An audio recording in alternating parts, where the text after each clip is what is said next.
Production and distribution of City Club forums on IdeaStream Public Media are made possible by PNC and the United Black Fund of Greater Cleveland, Incorporated.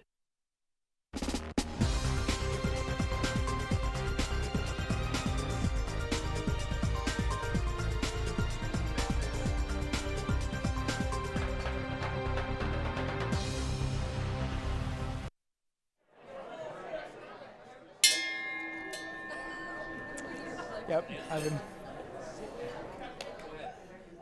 Good afternoon and welcome to the City Club of Cleveland, where we are devoted to conversations of consequence that help democracy thrive. I thought I'd pause for an applause if anybody want. No? Okay, yeah. Just felt natural there. It's Friday, January 14th, and I'm Andy Chow, journalist and producer at the Ohio Public Radio State House News Bureau, and I'm moderator for today's forum, 2022, The Year Ahead in Politics, which is the Peter De Leon Endowed Forum on Local Politics. Now, we may not have a presidential race or a mayoral race here in Cleveland, but this is still a significant political year. As usual, 2022 will bring the statewide contest, the governor, attorney general, secretary of state, for example.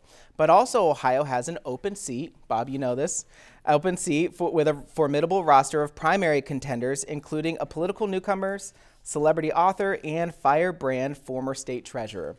The GOP's incumbent governor faces an insurgent primary effort to his right, and new district boundaries will change the dynamics in 15 congressional races, although if you're following breaking news right now, that's still up in the air, as well as the state legislative seats. But this is all happening.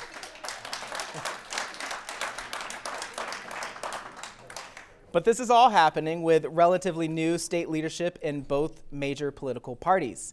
Ohio GOP Chairman Robert Paduchik took over leadership of the state party in February of 2021, having previously served as former President Donald Trump's Ohio campaign manager in 2016 and co-chair of the Republican National Committee from 2017 to 2019. And Elizabeth Walters was elected chair of the Ohio Democratic Party in January of 2021, president and at-large member of Summit County Council. Ms. Walters was raised in Northeast Ohio, was the party's previous executive director, and is the first woman to serve as chair.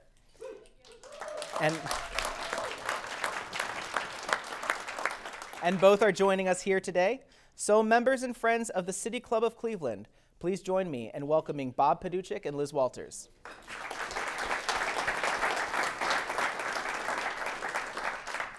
Really wanted to hit the gong again, but I won't. You get two at the end. Yeah, I know. I only have two, so I'm really reserving my energy for it. All right, so like we just set the stage, it's a big year in politics. There's a lot going on when it comes to different races happening around Ohio, but before we dive too deeply into one specific race, I just wanted to ask you overall, Liz, I'll start with you. When it comes to the people running for elected office, what is the message your party is trying to convey to voters? That Democrats are focused on the issues that matter most to Ohio's working families. From every office you're seeing, from our national leadership to our rising generation of leaders here in Ohio, we are the ones pushing forward the policies that are making the biggest impact in communities. We are the ones delivering money into people's pocketbooks to help them get through this pandemic, and we're on their side. Bob? What's the message your party wants to convey to voters? So I think it's important to look at it when you look at an election cycle that the party has less influence on itself than the candidates. Because what you're trying to do, and I've been a practitioner in campaigns for a long time, and to me it's always about the candidates and the candidates' message. So from a party's perspective, we want to support our candidates and getting their messages out. And I think Liz referred to it a little bit in her statement, is that in a lot of ways, even though we're looking at mostly state candidates on the ballot this year, it's going to be a federalized election. The issues, the things that are happening in Washington, D.C., failures by the Biden-Harris administration and the Democrats in Congress that have given us a record level of inflation is going to have a huge impact on how people determine who's going to lead folks here in the state of Ohio.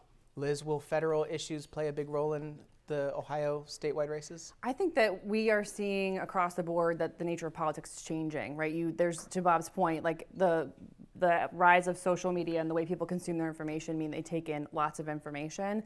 But I think at the national level, what we're seeing is that Democrats are putting their money where their mouth is, and they're supporting policies that are supporting working families.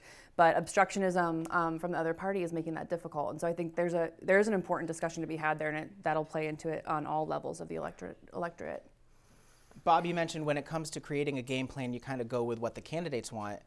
Right now, your party, and Liz, on your side too, you have a lot of candidates going on, especially if you look at something like the U.S. Senate race going for the Republican primary. How do you deal with all sorts of different candidates, personalities coming into the race, fighting for that nomination? Well, an open Senate seat is a once-in-a-lifetime opportunity, much like an open congressional seat is. And so we in Ohio are blessed with a great farm team and bench of candidates.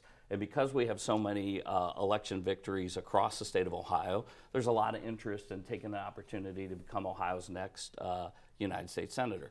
And so I feel great about all of the candidates we have. It's our role as a party at times to make recommendations and endorsements, and sometimes we don't. It's not something I decide as chairman. It's something my committee decides. And we'll see how we go over the next couple weeks with the filing deadline on February 2nd. We'll have a better idea of who in this race actually running, and then I think decisions will be made on that. So let's start with Liz. When it comes to endorsements, how is your party handling endorsements for these different races?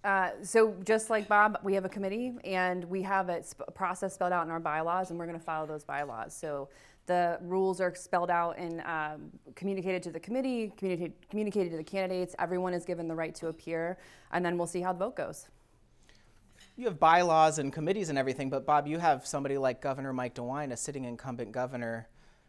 It almost feels a little unusual to not be endorsing somebody like that. Is your party going to endorse somebody like Governor Mike DeWine in his race? Well, we just recently in fact, on January 10th, Monday, previously this week, we have our endorsement and review committee sent out invitations to candidates for the 5 executive offices and for the state legislative offices to request an endorsement from the Ohio Republican Party, and I would be remiss if I got ahead of the committee and what they might decide on that. We have a meeting on February 4th, and so if the Endorsement Policy Review Committee makes a recommendation, that issue will be discussed at the 4th meeting on February.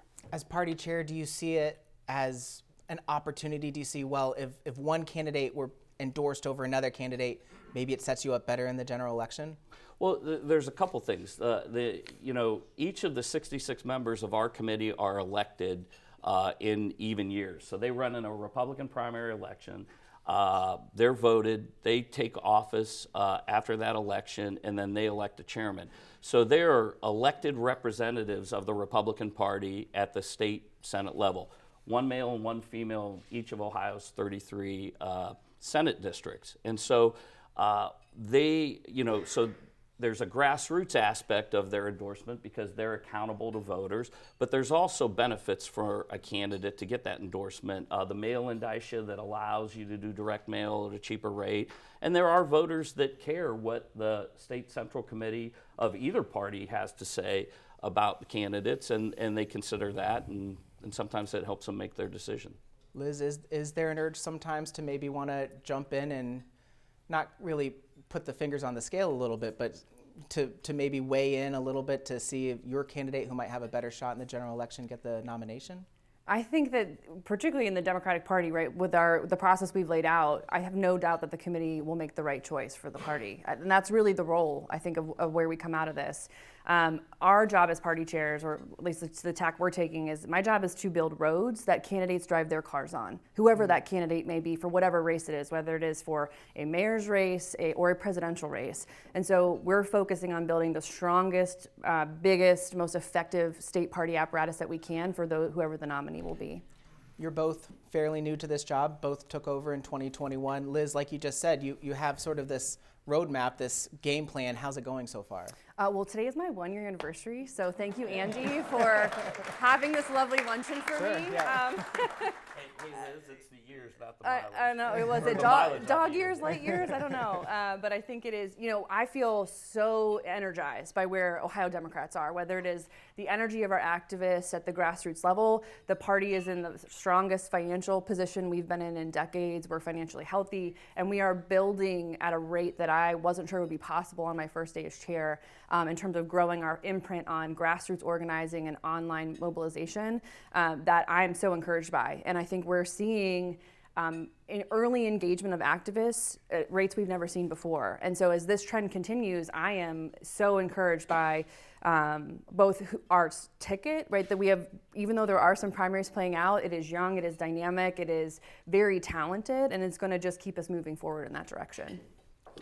I feel great about our prospects. There are three things that are essential to winning elections, and that is candidates. We've got great candidates, incumbents running for re-election, and they've got a great story to tell. The governor's done a very good job on dealing with COVID, and there's the aspect of creating and bringing new jobs and industries here to Ohio. We've landed Peloton.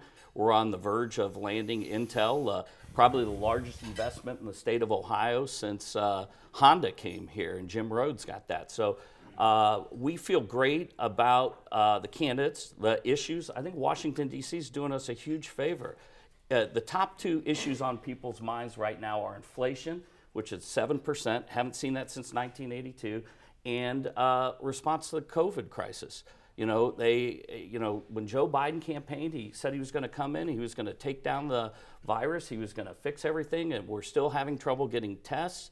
It's like the toilet paper line in Moscow in the 1980s to get a COVID test. It's astonishing that there wasn't a better plan towards dealing with this, but when those are the top two issues and our candidates are running against those issues, that puts us in a really good spot. And then, of course, the resources. Our candidates are well funded on their own accord, but the state party is very well funded, and we will have the best get out the vote ground game ever seen in the state of Ohio in this election cycle. Liz, do you think that the Biden administration's response to the COVID-19 pandemic is going to be a big issue in the race? I think voters are right to be astonished by kind of the way that Governor DeWine started this pandemic as a very strong leader and has kind of abandoned that effort, unfortunately.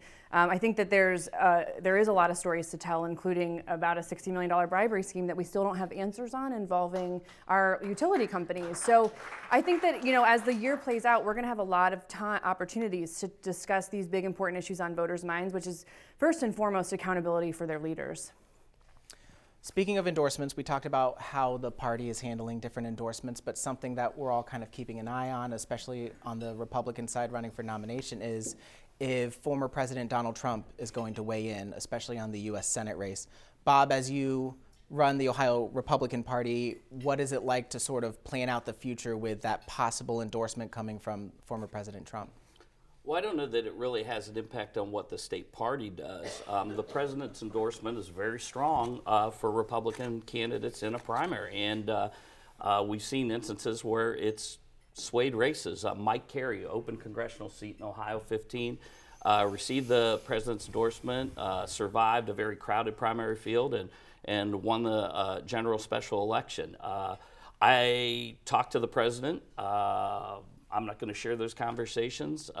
He will make a decision if he wants to endorse in this race, and it will have an impact. Liz, what are your thoughts on the fact that the race has been, especially on the Senate race, has been sort of focused on President Trump's endorsement, possible endorsement, and is your party planning on any possible endorsement from high-profile people, maybe former President Barack Obama or current President Joe Biden, for any of the people running on the Democratic side? Yeah, I think I can't speak to what I think Bob laid out the outlook there for his own primary race. I think on our side, we're just excited to have this really great set of candidates who are talking about issues that matter most to voters. And at the end of the day, the only endorsement that matters is that of the Ohio voter and what they decide to do in November of this year. And that's what we're going to focus on fighting on every day. When it comes to the governor's race, we have people who have announced for governor, excuse me, for the Democratic side, we have two mayors who have, former mayors running for the governor's race, Secretary of State, Attorney General.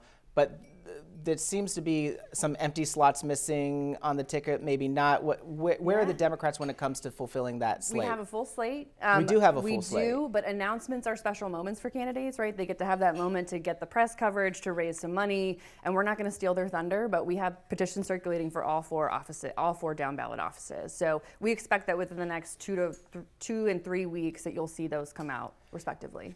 Comparing it to other years, it is fairly late to be announcing. Do you see that as putting the party behind in any way? Not at all. I think, again, the party as an apparatus has been focused on the work going on. We're on a year now, right? We're focused on building the infrastructure that our candidates need to be successful. And our candidates are going to have a compelling story to tell and be talking every day to Ohio families about why they're on their side. And that's what we'll be helping them to do with the strong structure that we've built around the state. Bob, you have a... No, I agree with Liz on this. I think that in a lot of ways there's this idea that the political parties hold this role that they don't necessarily do. We're there to help win elections, and that means if you're going to do a good job, that means you follow the lead of your candidates, you give them the support that they need to get the job done. You don't dictate those things to it, and that's one of the reasons why I think is Liz, for Ohio Democrats, is a much better chairman than her predecessor. That's the honest truth. It might have something to do with the fact that we're both from Akron, which is not Best Cleveland, city in Ohio. which is Well, not that's Cleveland, but it is Northeast Ohio. Yeah, honestly, I didn't know how that was going to play in this crowd, but it's going to be okay. Hey, if a lifetime of politics started in Summit County, this kind of shadow of Cleveland always kind of descends on it. Listen, that's true. It is.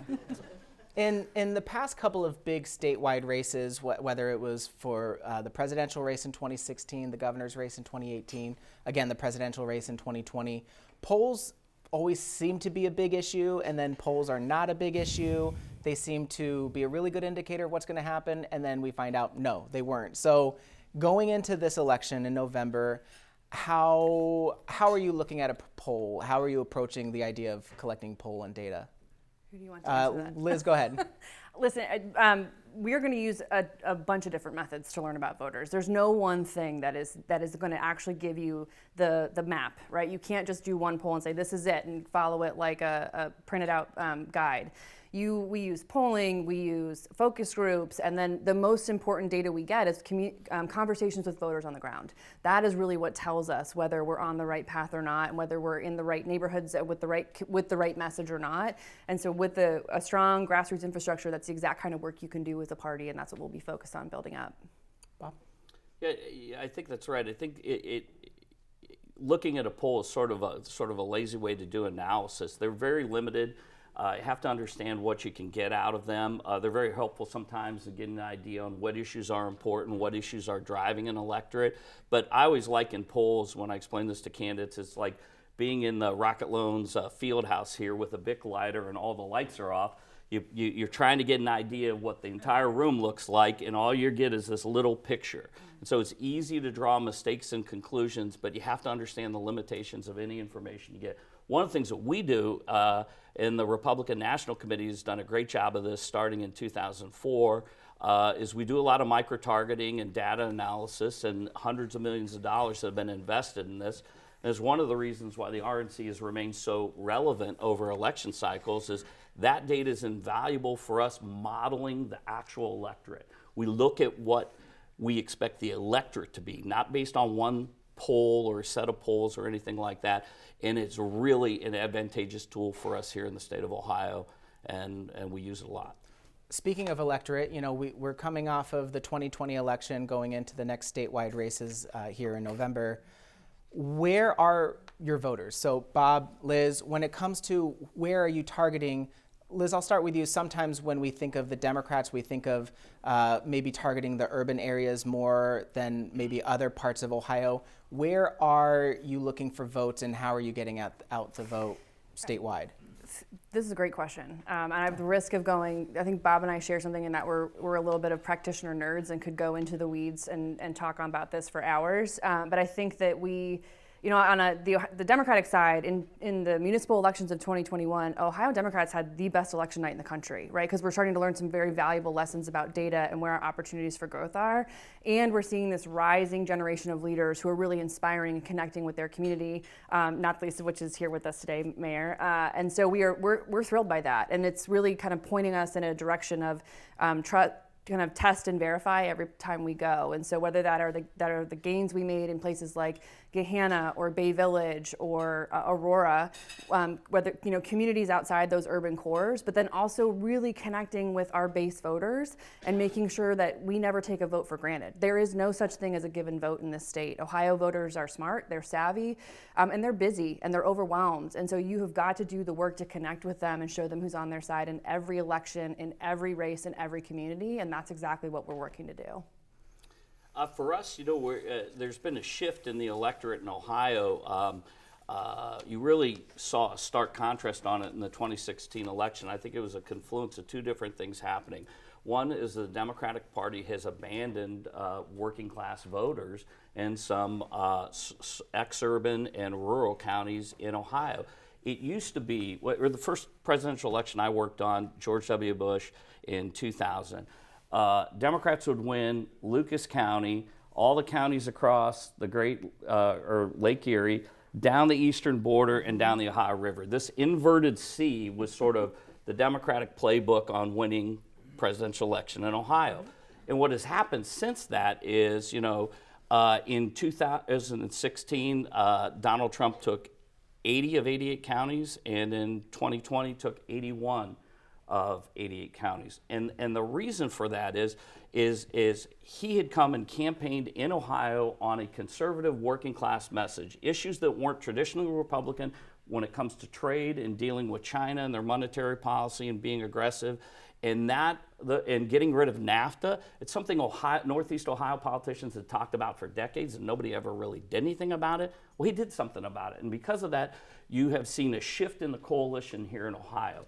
And counties that like Lorain, Ashtabula, Trumbull, Portage, in Belmont, where we wouldn't win county commissioner races, every elected county official in Belmont County is a Republican except I think the county engineer, and he's switching this year. So hopefully I didn't make any news and upset him or anything. But the point on this is this dynamic of what's happened. And one of the things Democrats are going to have to do is figure out how to get back to those voters. But that's where our target is.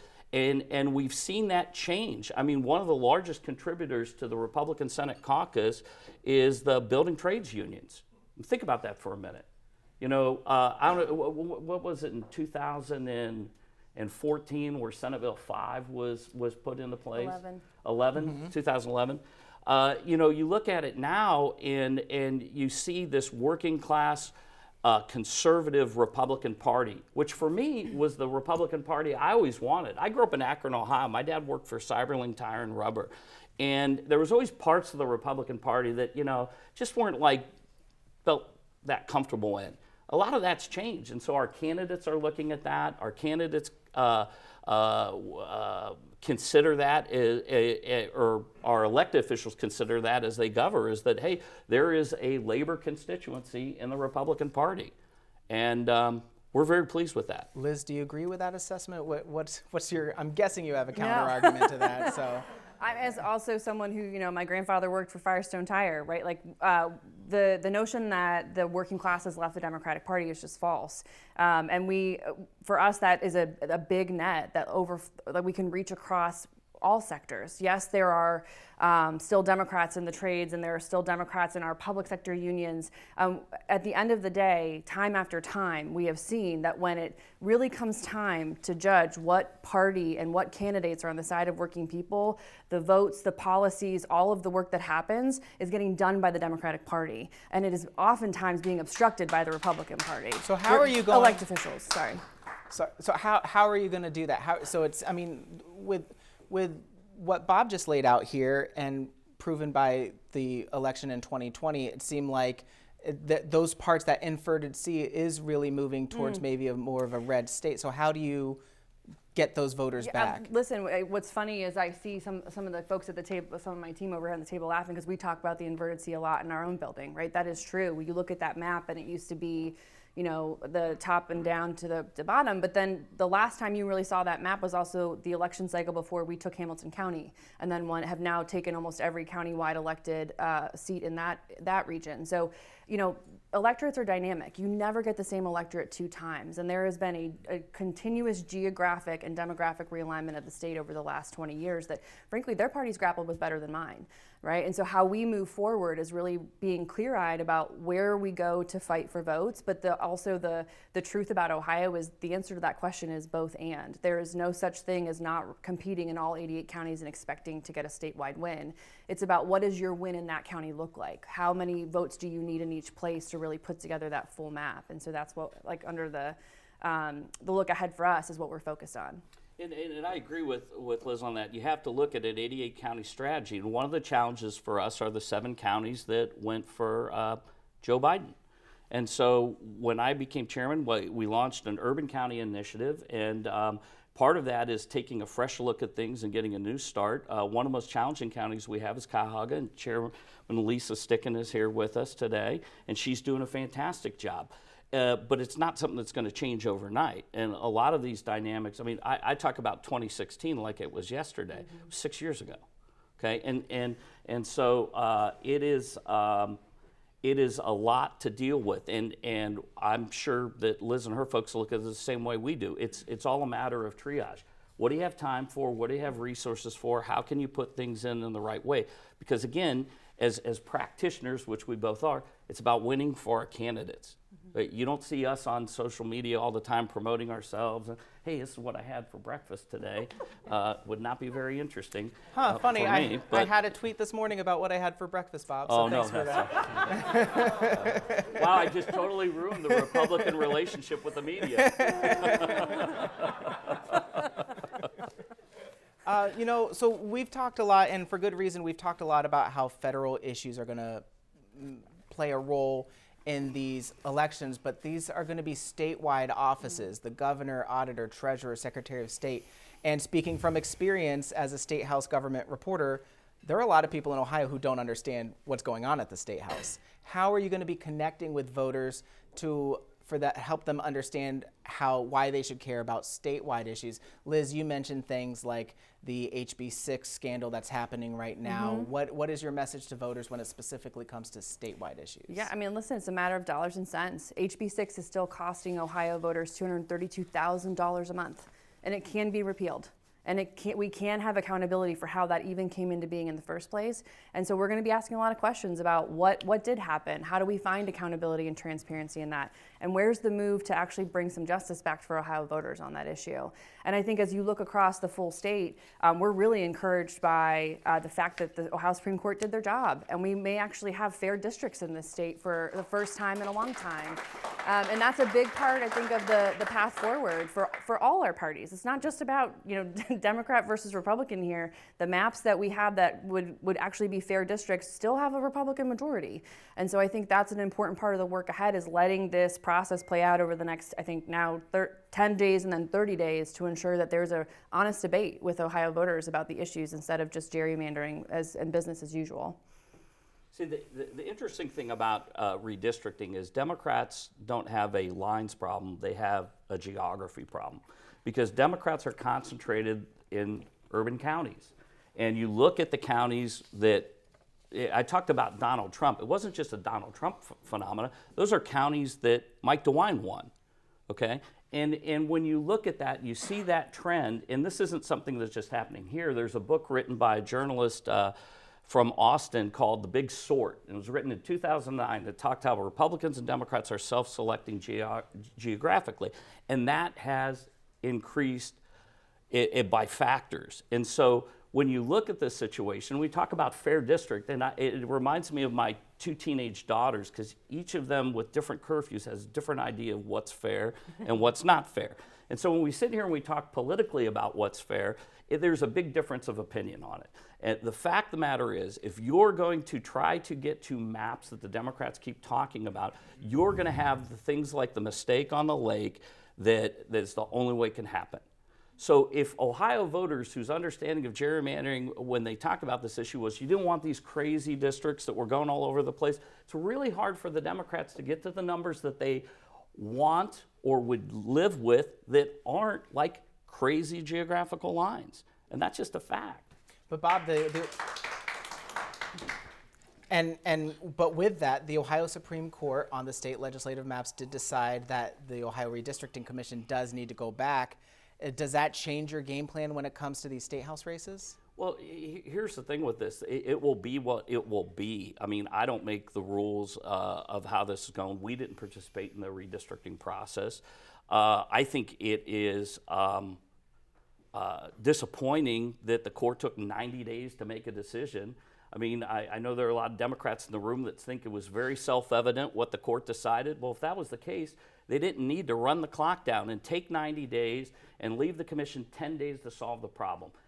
I didn't read the decision, so I don't know what's in it. But what I do know is I can look at a process where they could have taken oral arguments in October, could have dealt with this thing in maybe November, maybe early December. They didn't. They waited till mid-January. They gave folks 10 days to solve it, and it is a crisis. Now, it's probably more of a challenge for Democrats filing for the state house than for Republicans because the robust caucus that we have in our House and our Senate caucus and the state party's ability, the field staff, we have 15 field staff, so we can go out and get those signatures in 5 days or whatever we need to do to meet those requirements. So it's going to be tougher on the Democrats, and I think it's a disservice to the candidates. I think it's a disservice to the parties, and more importantly, I think it's a disservice to the voters to drag this out as long as the court did, and responsibility for that, I think, absolutely has to fall on the Chief Justice. Liz? Yeah, Liz? I mean, I wish the Redistricting Commission would have done their job when they should have in the first place too, right? I think that's really the story here. They were the first ones to miss deadlines, the first ones to not follow the rules that were, by the way, overwhelmingly supported by Ohio voters in 2015 and 2018. The voters have made themselves clear, and all that matters now is that we are abiding by that process that the Ohio voters supported, which is what the court has asked them to do. And we could have done it the first time the right way. They didn't. And so what we see now is the opportunity to do it right. I think, and to Bob's point, you know, it is a disservice to the candidates. That's tough, but just like the Republican caucus on the House and the Senate side, we're standing by, ready to go to with maps and staff and petitions, and we're all going to get where we need to be. We're going to move to audience questions here in just one bit, but before that, I wanted to make sure I got this question in. As the leaders of both of your parties, do you feel confident in accepting the results of the November elections no matter what happens? Well, I'll go first on that. We do a great job here in Ohio with elections. I worked at the Summit County Board of Elections. I was a janitor at one time and then an elections clerk certifying the election results. And we've had a proud tradition of doing a great job with elections. What concerns me right now is Democrats in Washington, D.C. are talking about taking that away. Democrats want to federalize the elections. So they're talking about legislation right now. I think they call it a voting rights bill, which is almost an Orwellian description of what they're trying to do. But they want to take the ability of the state of Ohio to govern its own elections and replace it with a federal system that it gives advantages to Democrats. So if we want to talk about fair, the most unfair thing right now is the election legislation that the Democrats are pushing in Washington, D.C., because it will take away our ability in Ohio to run fair and free of drama elections. But are you worried about the results of that? Are you ready to accept the results of it no matter what the results are? Yeah, of course. Yes. In Ohio, of course. Okay. Yeah, Liz? I think that by and large, elections across this country, the instances of fraud are not even a thing, right? Our election history in this country has been something that we should be proud of in terms of the results reflecting the will of the voters. I do think, though, that we have an obligation in this state and across the country to grapple with the disenfranchisement of particularly Black and brown people in our urban communities and across the country. And we should do everything we can to make registering to vote and casting your ballot ballot secure, yes, but also easier and not as exclusionary as it has been. And I think when we talk about voting rights in this country and we talk about voting rights in this state, if we don't have a meaningful conversation about that, we are falling far short of the vision of what a free democracy looks like. Which would be absolutely great if it was a give and take, but it's a Democrats' all or nothing bill that they're talking about in Washington, D.C. right now. They want to dismantle the filibuster to pass this legislation. Fortunately, they're not even going to have the votes to be able to do that. And by doing that, there are simple things like voter ID that 75% of Americans agree with aren't going to be part of that. What they're doing is very, very dangerous, ladies and gentlemen, and it really jeopardizes democracy. We're going to leave it at that unless, Liz, you have one final thought. Okay. We'll leave it there. So we're going to move on to audience Q&A. We welcome questions from everyone, City Club members, guests, students, or those of you joining us via live stream or the radio broadcast on 90.3 Idea Stream Public Media. If you'd like to tweet a question, please tweet it at the City Club. You can also text them at 330-541-5794. That's 330-541-5794, and our staff will try to work it into the program. So can we have a first question? Do we have a first question? Good afternoon. My name is Merle Johnson. I'm a member of the State Board of Education. At the beginning, I can't pronounce your last name. Can I just say? Just call me Bob. Bob? Okay. Yeah, that's fine. Thank you. Bob, you made a statement that President Biden said he was going to take down COVID. And a number of headlines in the last few months have come out saying pro-Trump counties now have far higher COVID death rates. Over 91% Democrats vaccinated, while only 60% Republicans. U.S. COVID deaths get even redder. Risk of dying from COVID 50% higher in red states. So my question is, how can you get the Republicans to help President Biden take down COVID? Well, you know, it's interesting. When Joe Biden ran for president, he talked about healing the nation and bringing Republicans and Democrats together. When he took office, the first thing he did was he eliminated dozens of Trump executive orders. He's done nothing to persuade Republicans. He doesn't take any effort at all to reach across the aisle. And so those Ohioans that voted for Joe Biden thinking that they were going to get a calmer, gentler, less volatile partisan politics back and forth and a leader that would be a moderate have to be disappointed today. And we're seeing that in President Biden's approval rating.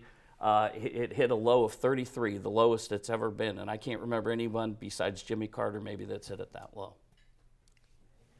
Liz, does President Biden need to do more to work with Republicans, or what? Yeah, listen, I think, you know, at the end of the day, pandemics becoming a partisan issue is an absolute, mind-bending thing that we are living through.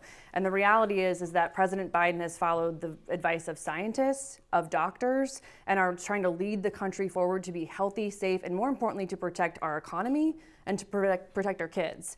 And I think that is really where, you know, when we look at partnership, if the president is leading from the space of this is what the science tells us, for anyone to infer otherwise, the partisan, the radicalization of that is just something that we can't, you have to have partnership on that. You have to have a kind of a shared belief that the best thing to do is follow science, and we're just not there. And we have one president, and it's his job to lead and do that, and he's failing spectacularly at it.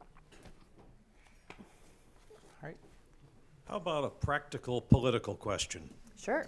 Yeah. Mail-in voting. Do you believe, and this is for both of you, that increased mail-in voting would benefit or would hurt your party's chances in the upcoming elections? And what, if anything, would you like to see done with the Ohio regulations as to sending out requests for ballots, which at one time we did at no cost to the individual? What change would you like to see in the Ohio laws relating to solicitation of mail-in ballots? This is a great question. I think there's a couple ways to answer that, and I'll try not to wander on too long on this one. I think that, looking across the country at states that have the highest participation rate, states like Oregon, which has, I think a universal, like almost 90% participation rate in elections, are 100% only mail-in elections. That would be a big change for Ohio. I don't think we're ready for something that big. Anytime you make a big electoral change, you have to do a lot of education, you have to do a lot of work to help people figure out how this works, make sure you build the systems. But I think strengthening and lifting up the opportunity for Ohioans to vote by mail as part of the other choices to cast their ballot, whether that's early in person or on election day at a polling location, is really important, particularly as we navigate the end of a pandemic. Like, God willing, we're not talking about this in November, please God, of this year. But people should be able to make the best choice for them on how they want to make their voice heard, whether that is, again, through those many options. So it means having viable, safe, and low or no cost options to vote by mail are really important. I think it is the state should pay for the cost of mail-in applications and the cost of mail-in ballots. No one should be charged a poll tax to vote in this state. Bob, Ohio's done it before. Should they get back to sending out ballot Well, requests? here's the issue with it. If it's something, and we've seen this in the city of Columbus, and it's something where the urban counties send this out at county expense, and it's a government paid for Democrat get out the vote drive. If you accept the fact that the urban counties are more Democratic than other parts of Ohio, which is true, if you're going to do something, the 14th Amendment requires you to do it in one county, you needed to do it in all 88 counties. But so Secretary of State John Husted ended up doing it, and then current Secretary of State Frank LaRose, a Republican, pushed for something like that, but then was blocked by Republican legislators. So does the Republican Party? Well, but it wasn't blocked. They chose not to spend the money. So well, no, I think it's funny. I mean, let's have a practical question here. What should the government drive people to the polls? Should the government bring the polls to people's house? As somebody that manages a household budget with my wife, there are certain things we can do and certain things we can't do. Government's the same way, except if you're a Democrat. The government can pay for everything, but from a practical standpoint, it's not fiscally responsible. My question is about, and it's for Chairman Paduchik. My question has to do with the HB6 scandal and the staggering ethical implications of that fix. My question is, how hurtful is the HB6 scandal to your candidates in 2022, especially since we're likely to have a federal trial on this issue during the year? Thank you. I don't think it's going to have an impact at all. And the reason is it didn't have an impact in 2020 when this issue first broke, months away from the election. I don't think it's going to have an impact this election, mainly because the people responsible are no longer in power. So, the thing about issues in an election, it's not for a state party or candidates necessarily to decide what those issues should be. A lot of times it's what those issues are important to the voters. I just don't see it being a factor in 2022. Liz? Just disagree with that one, but I'm sure we'll battle that out. I'm putting my money on inflation and the federal government's COVID response. So looking at the Republican Senate elections, a lot of the Republican candidates, for instance, Josh Mandel and Bernie Moreno, have been using racial hate speech, like calling Mexicans gangbangers or Muslim Ohioans terrorists. And the Republican Party clearly uses racial propaganda to seek to divide Ohio voters.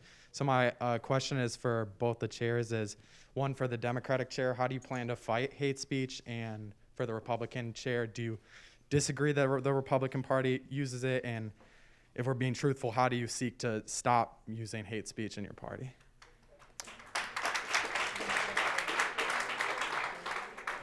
Thanks for the question, and a special thanks to all the young people here today and engaging. I think that,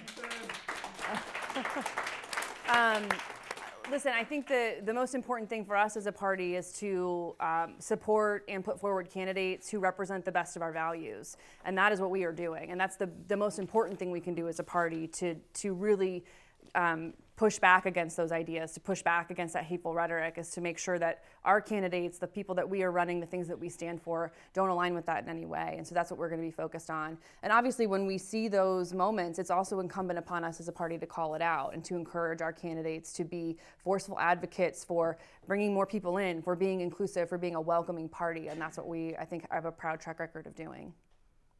I respectfully disagree with the premise. I think that anyone that uses truly hate language isn't electable in Ohio. And so I don't believe that your characterization is accurate, respectfully. Yeah, but the rhetoric has been, there have been statements made that, you know, whether you want to care. By both sides of the aisle. And I think that well, hold on a second. I think if somebody says something in a campaign and everyone agrees that it is something that is hateful or racist, the most detrimental thing a candidate can do is make a racist statement, okay?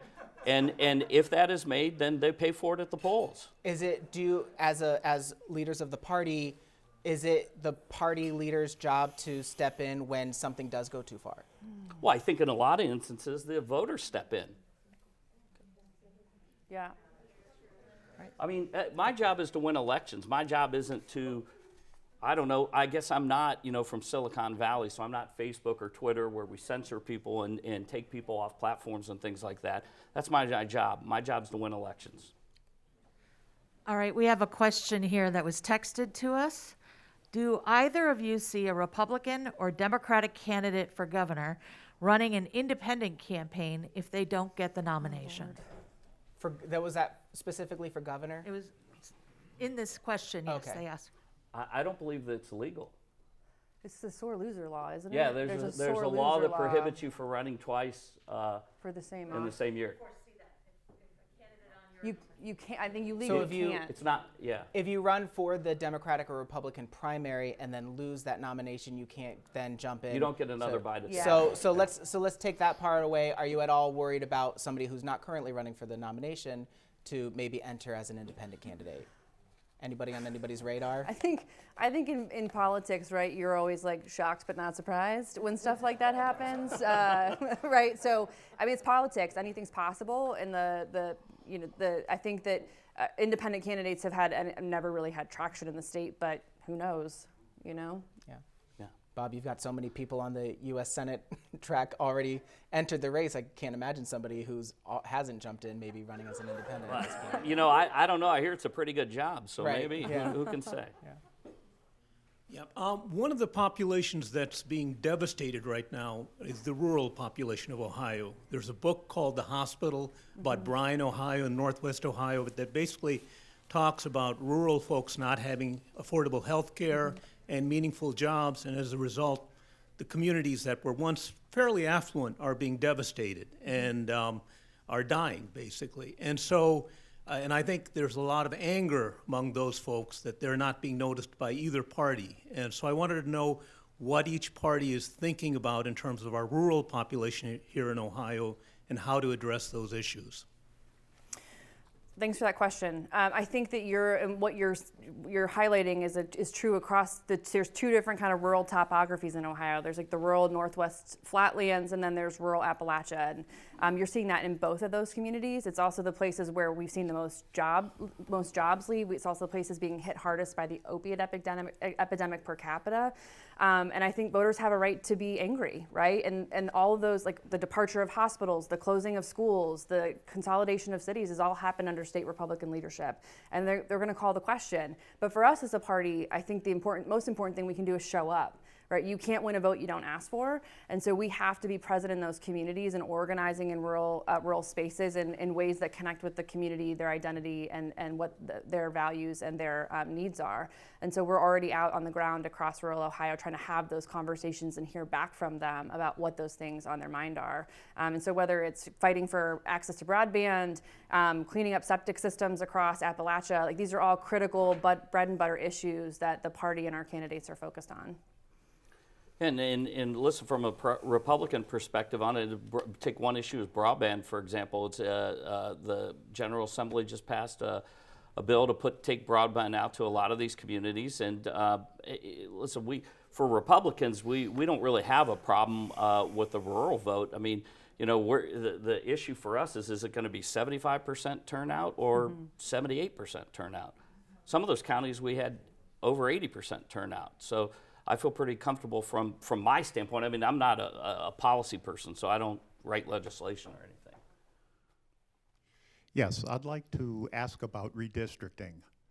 First, I was on the mailing list and computer list for John Husted when he supported his redistricting campaign. I got on that because on Jennifer Bruner's congressional redistricting, I was wondering, would the redistricting commission be willing to have someone like Ohio State host the computer populations and breakdowns and have a public submission of different people's idea of how to redistrict the state?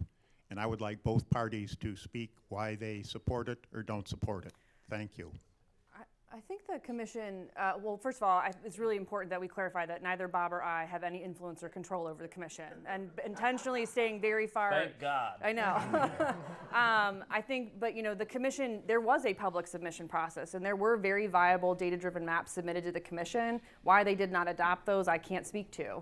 I think they have a chance here to get it right. I think what we are waiting to see, because there's still a little bit of debate about what 10 days really means, if it's 10 business days or includes the weekends. And then we're waiting on the governor to reconstitute the commission. He has to call it. And then the legislature has to discuss allocating resources to potentially hire mappers or bring in data consultants to have that conversation. So ball's in the court of the governor and the legislature. And make no mistake, it's a mess.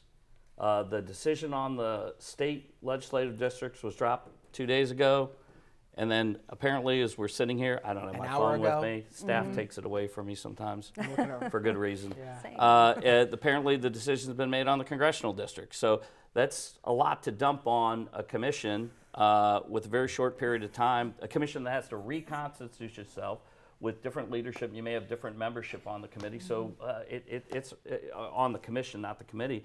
So it's hard to say what's going to happen. I think the disaster could have been avoided by more responsible action by the Chief Justice and the court. Hi, thank you so much for being here today. My name is Christina. I'm a senior at Laurel School. You alluded to the Voting Rights Act a minute ago. You alluded to the Freedom to Vote Act, I think it's called. There's provisions in that, such as like reducing the role of money in politics that have garnered bipartisan support. The speaker calls it big, dark, special interest money. If Democrats are successful in sort of forcing through this legislation and changing the rules of the game, how is that provision in particular going to affect each of your parties and future elections? Man, high school student question. That's pretty impressive. Sure. Well, first of all, it's impressive. Impressive question. I think the biggest struggle for parties is that, to your question about the dark money interests, they're usually not running their money through us, right? It is outside spending that we don't control, we don't influence, and we often don't know about. From my perspective, and I'm saying this as an individual and a leader of my party, it would be great for those rules to change because they play an outsized role in elections and often distract and deter voters from making choices based on the issues in front of them that are most important. And like you all know, in Ohio especially, you turn on your TV 6 months out from an election and it is 20 minutes of show and then 10 minutes of political commercials. 9 out of 10 of those are not paid for by a candidate or a political committee. They are paid for by outside interests. And so I would be, in terms of the bill itself, I'd be anxious to see some reform in that area overall, but can't speak to like how it would really impact the party specifically as an institution. Yeah, I mean, there's been conversations about outside spending. The Supreme Court's weighed on it. It's a free speech issue. I'm not sure if the legislation, because it's been changing, so what used to be H.R. 1, then was Senate 1, is now the legislation we're dealing with, and you're better informed on it than I am. I would say that I don't know what the constitutionality of it would be based on the Supreme Court's earlier rulings. Today at the City Club, we have been listening to a conversation about the year ahead in Ohio politics. We have been joined by Bob Paduchik, chair of the Ohio Republican Party, and Liz Walters, chair of the Ohio Democratic Party. Today's forum is the Peter De Leon Forum on Local Politics. An attorney and labor expert and former City Club president, Mr. De Leon was a member of the City Club for 68 years. In 1987, Mr. De Leon became the first person to be inducted into the City Club Hall of Fame while still living. His daughter, Paulette Novak, remains active with the City Club and is joining us today via live stream. So hello. We are grateful for the family's continued support of free speech and democracy.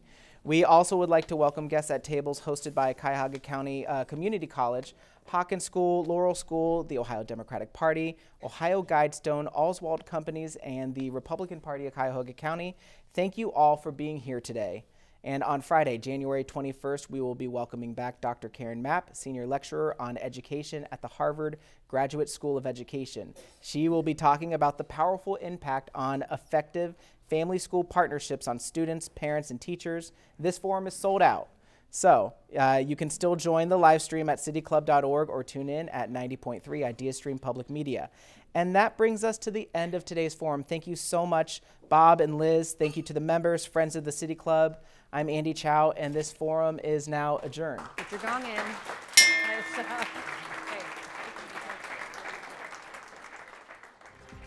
For information on upcoming speakers or for podcasts of the City Club, go to cityclub.org.